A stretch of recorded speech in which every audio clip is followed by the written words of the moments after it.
G'day guys, Ronny Dahl, Four Wheeling Australia. Welcome to part 2 of off-road myths. And we're just going to start straight off with the biggest myth of all, I reckon.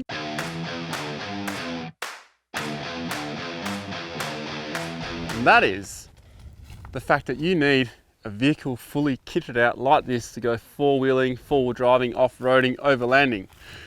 That is the biggest lie that's out there. Every accessory store, every brand, anyone who sells gear to bolt on a four-wheel drive will want you to believe that, because then they can make money and sell all the gear. All the magazines want you to believe that too, but it's not true. You can actually head out in a stock vehicle and have a lot of fun. You don't need to kit your vehicle out to this extreme here. Of course, if you are out there regularly and that's your main hobby, sure, start modifying things and fall into the pit that the rest of us have. It's a big money pit. You keep spending money on them. It's a lifestyle. So if you're heading towards a lifestyle, yeah, all the gear is probably a good idea. But to go four-wheel driving or four-wheeling or just overlanding every now and then, do it in a stock vehicle. Don't believe what the magazines tell you. Don't believe what all the other guys tell you on the videos. You don't need all the gear. It's the biggest load of BS out there.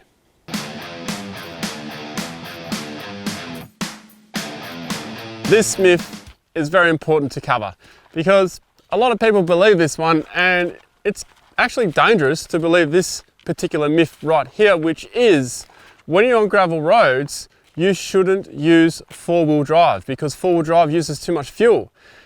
Look, four-wheel drive does use a little bit more fuel, but it's minuscule.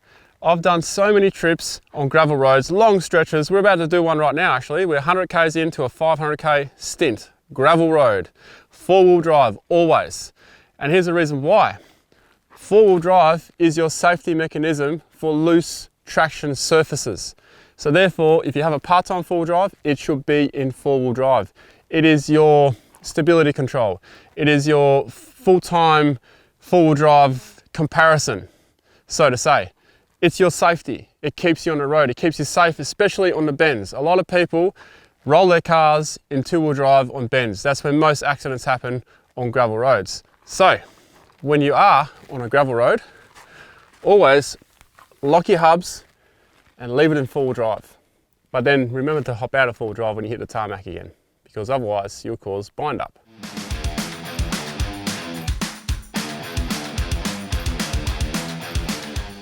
We've aired up, we're ready to hit the highway, and the common myth goes something like this.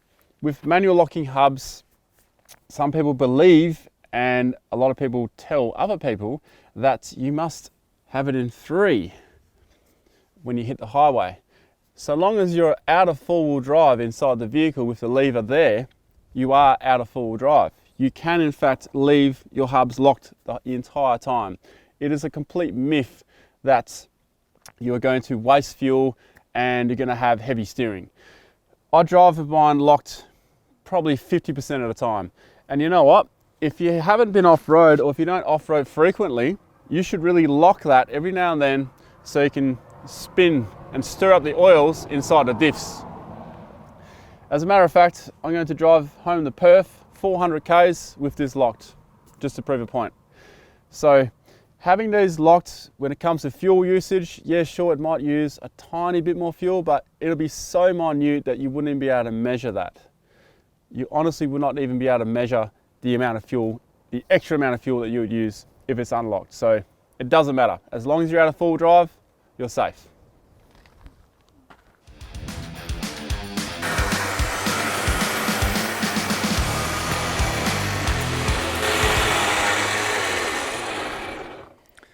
Now to the winch myth.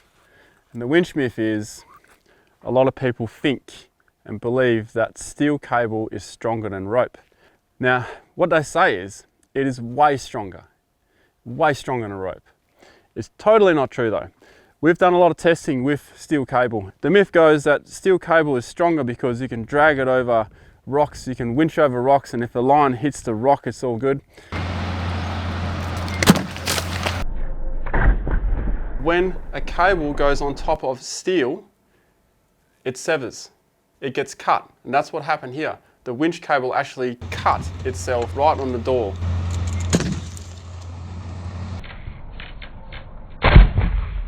Now there were about 4 or 5 where we have winch cables sever due to metal on metal contact. So when it would stretch, it would do this twisty thing. It would spin really fast, and when it was sitting on a bit of metal, it would basically grind itself away and then just pull itself apart. So what we found, what was happening was all these strands were getting cut through, and then it would just tear itself apart. We have pulled winch lines across vehicles, across flat surfaces of metal, which are less abrasive than rocks, and eventually it wears its way through the strands, and then the strands wear away, and then bang, the steel cable goes. The same would happen to a bit of rope as well. So the idea of a steel cable being stronger than winch rope is an absolute myth. Well, here we are in the workshop, and here we have a steel cable. Look, I could bang on about steel cable versus rope for like 20 to 30 minutes. There are a lot of things you need to consider, but this is just a myth, so let's get straight to the point. And the point is, this steel cable pulls about the same amount of load as the synthetic rope. There is not much difference in the two. So for people to claim that this is superior in strength and load handling, well, it's simply not true. Look, horses for courses, neither is really better than the other.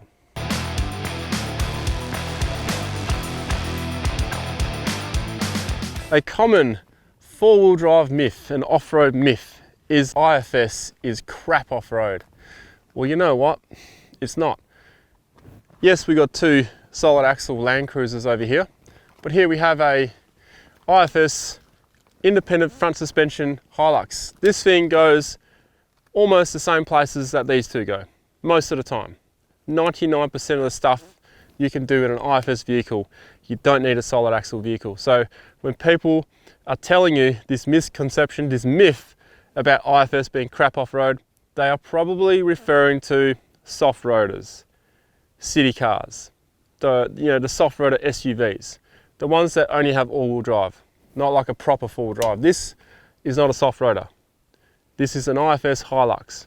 You got Triton, you got BT50, you got Ford Ranger, you got so many tough IFS vehicles. So don't believe the myth.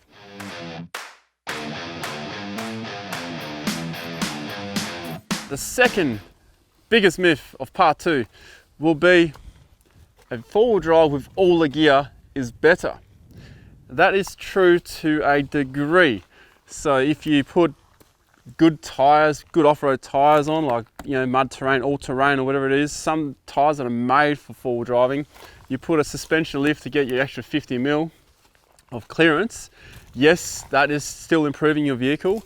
You put some protection on it. Yes, that is improving your vehicle for animal strikes and to mounting things onto it.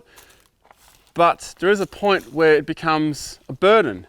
If you start putting too much weight on your vehicle, it's going to make your vehicle worse. So too much gear on your vehicle is actually bad. It actually makes it worse. I've been there before. This weighed 4.2 tonne at some stage. I've now cut right back, stripped a lot of stuff off it, stripped a lot of weight off it, and I've nearly gotten rid of 800 kilos. So the more weight, the more gear you put on your vehicle, it gets to a point where it actually becomes less reliable and less practical off-road.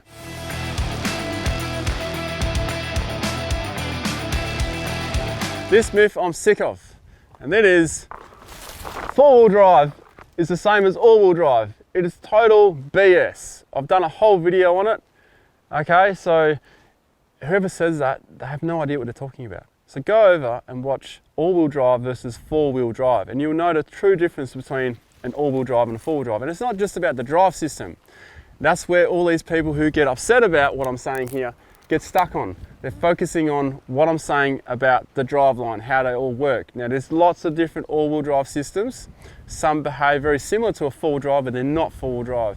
But that's not only what I'm referring to. An all-wheel drive generally have weaker diffs, weaker CVs, weaker axles, weaker prop shafts, weaker in general, soft rotors. Okay, so all-wheel drive is not four-wheel drive. It's a myth.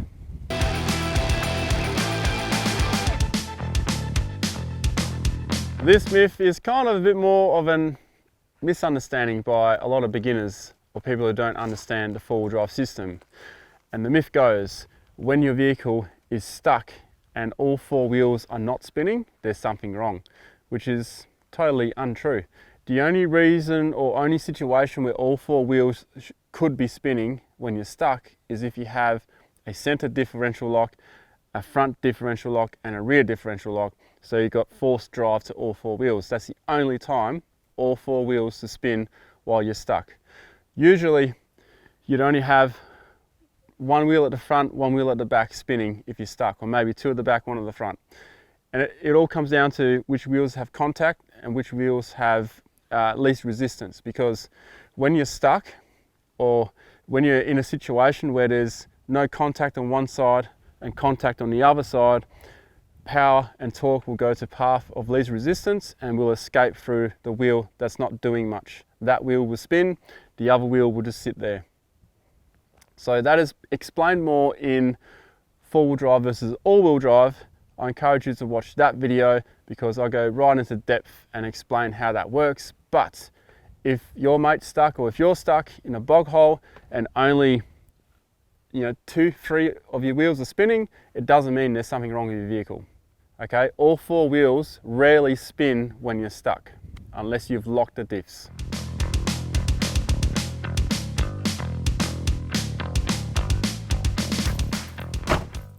We've just done a massive drive and we've been on some corrugations, nothing too bad this time.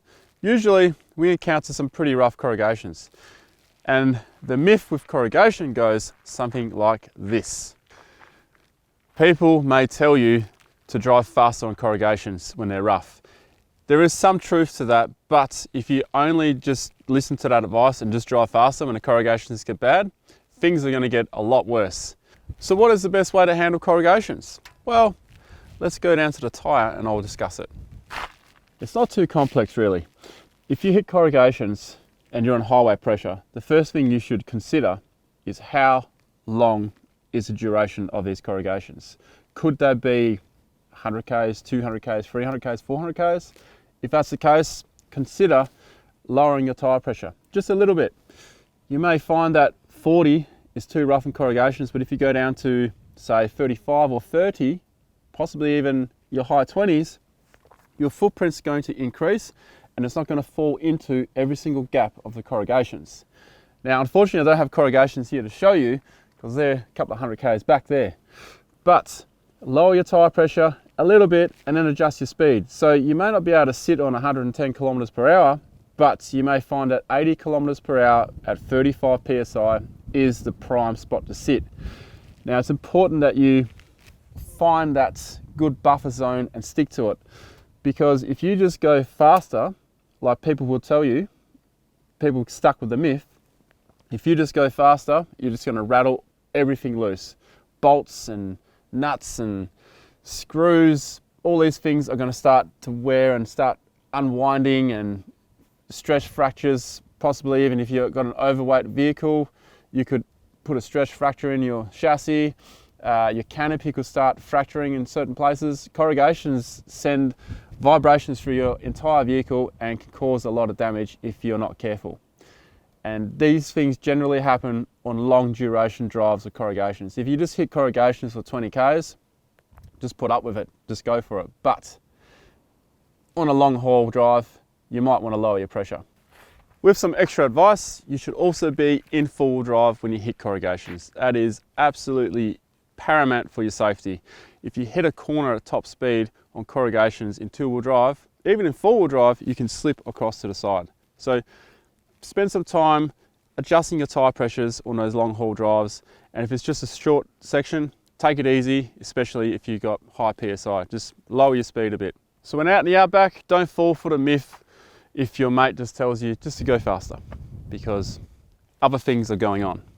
I could go far more in depth about corrugations. This deserves a 15 to 20 minute video on its own to explain exactly how to drive on corrugations the best way possible. But this is just a myths, so let's keep moving.